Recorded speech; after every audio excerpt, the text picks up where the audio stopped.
class 6 and welcome back to your online English language online class.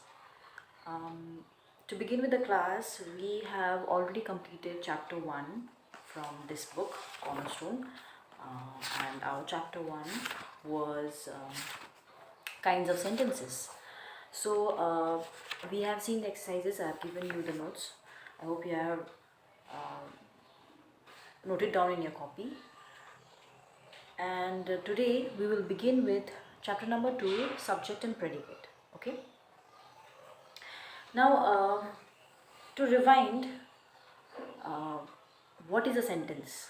Okay, as we have already done chapter 1, kinds of sentences, and we have already seen what is a sentence and then what are kinds of sentences. So to rewind our memory, to just revise what we did last chapter, we are going to discuss first about a sentence. So a sentence, as you know, is a group of words which make complete sense. A sentence which does not have a sense in it is not a sentence. Okay. So a sentence is a group of words that makes complete sense. Okay.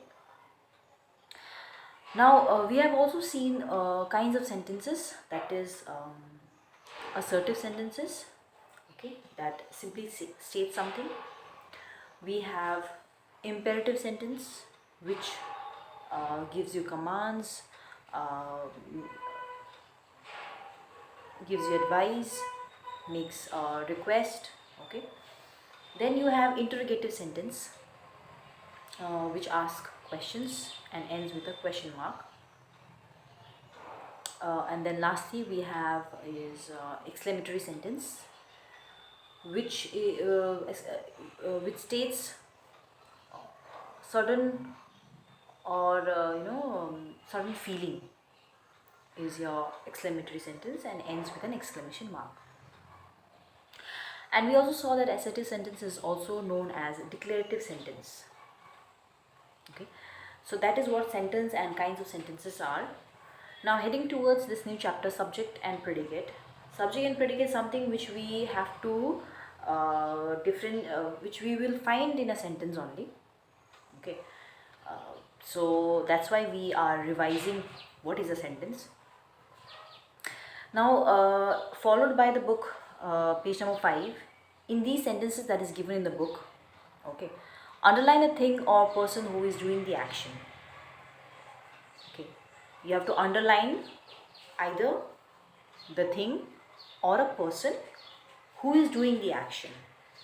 Okay, your first is a bear saw a funny film.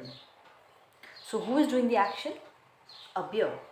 So we'll underline that. Okay, underline along with me, a bear.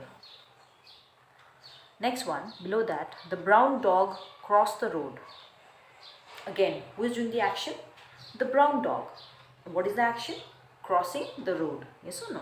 So we will underline the brown dog. My mother baked a cake. Who baked a cake? My mother. So my mother is your subject who is doing the action of baking a cake. Farhan went to the store. Who went to the store? Farhan. So who is doing the action? Farhan. So similarly, you have on your right hand side more 4 example sentences, which you can again try it yourself. Okay, underlining the thing or person who is doing the action. Okay, now let's continue.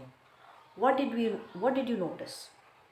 Okay, every sentence tells us about someone or something, okay, and about what they do. Now every sentence that we have read here, okay, that is given above, tells us something, tells us about someone or something, and the action that it is doing. Okay, he, she, or it is doing. The part of the sentence which tells us who or what the sentence is about is called the subject. So the part of the sentence we just underlined is a sentence which tells us who or what the sentence is doing. So that is called the subject. Okay. A person or a thing that does the action is your subject. Okay. The subject word can be a proper noun, a common noun, or a pronoun. Okay. The most important word in the subject is called the subject word. Now, it's not that subject is something which you will find only one word. If you see above example, the second one, the brown dog crossed the road. Now, if you see, there are how many words?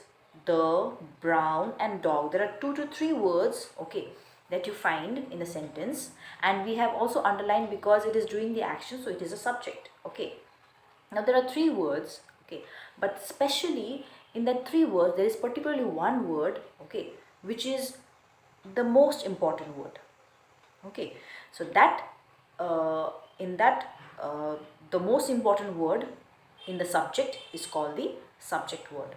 Okay, and which is the important word in this sentence? Dog. Yes or no? Because that is the most important one. If I say the brown crossed the road, will it make sense? No. But the dog crossed the road. Makes sense. Yes or no?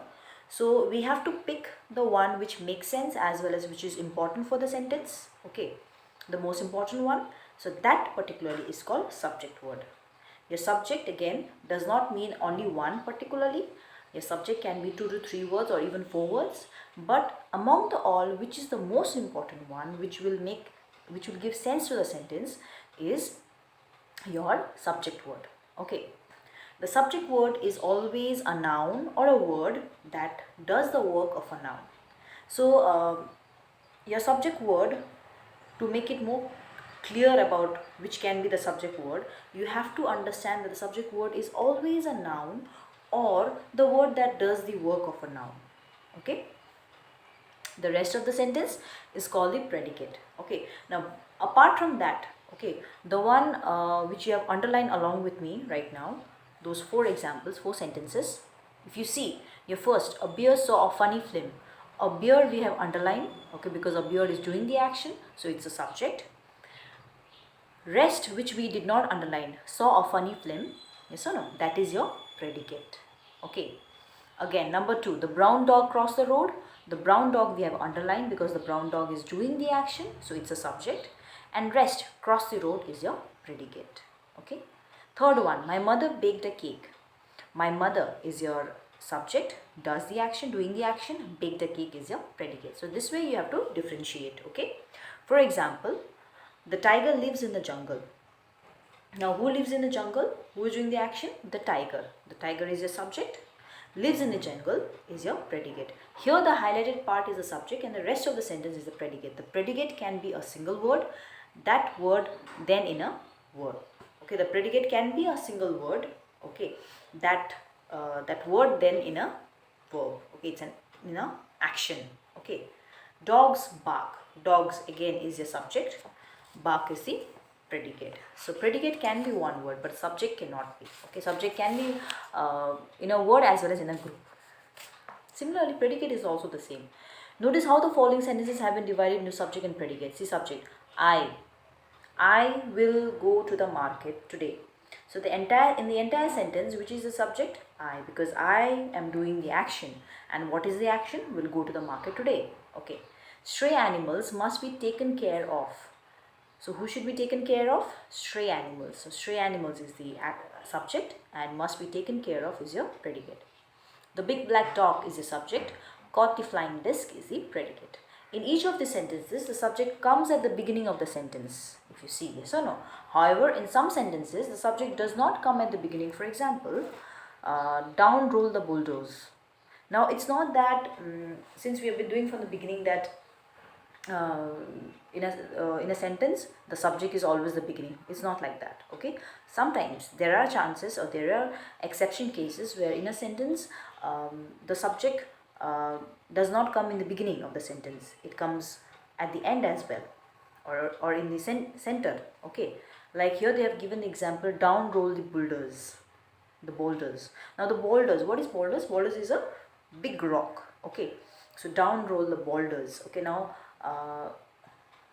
if you read the sentence carefully, down rolled. Now rolled is an action. Okay, down, rolling down is an action. Now this action is being done by what? The ball does. So that's why the ball is the subject here. Here the subject is at the end of the sentence. Okay. In imperative sentences, the subject is always you. Imperative sentence means we have already done, yes or no? Command, advise, or request. So the subject is always you in imperative sentence. However, the subject is understood rather than expressed. Here, most of the time in imperative sentences, you have to understand that the subject is you instead of expressing it in the sentence. Okay, throw the ball. So throw, if I say throw the ball, so whoever is holding the ball has to throw the ball. So I'm talking to that particular person. So even if you don't write you throw the ball, it is understood that I am supposed to throw the ball because I am holding the ball. So these are the throw the ball is a command, as well as it's a command. So in an imperative sentence, and in imperative sentence, you is a subject which we don't need to express most of the time. It is to be understood. Okay. Here the subject you has been dropped. We haven't used the word subject you here in the sentence throw the ball, yes or no? In exclamatory sentence, the subject can be placed towards the end. In exclamatory sentence, okay, we can place the subject at the end. For example, what a wonderful person you are. Okay, so here you again is the subject here, and we have placed almost at the end, yes or no? In interrogative sentences, again, asking questions. In interrogative sentence 2, the subject does not come at the beginning. For example, do you believe him? So you is the subject again, and it's not in the it's not in the beginning. See, so it's in the second or center, you can say. So do you believe in him? Here we see that the subject you comes between the helping verb do. Do is your helping verb. Okay, so and the main verb believe. So the subject comes in between the helping verb and the main verb. Okay, so in interrogative sentence. So that is what we have seen today. In a sentence, we have two forms. Okay, and those are subject and predicate. We have to divide the sentence into two form, that is subject and predicate. Subject is the one who does the action, and rest the action, okay, is your predicate. One who does the action is the subject, and the action is your predicate. Okay, subject and predicate. Okay, subject, again, we have seen that it never always begin it always never comes in the beginning of the sentence. Sometimes we have at the end, and sometimes we have in the center as well. Okay, then in subject also we have subject word, which is the most important word, is your subject word. Predicate, the rest of the sentence is called the predicate. It tells us something about the subject, that is your predicate. Then predicate can be a single word as well. Okay, we have seen the example in that. Then yeah, that's it we have seen today in the chapter 2. Now the question answers exercises that you have here, exercise A and B, you will try doing it, and I'll give the answers tomorrow. Thank you.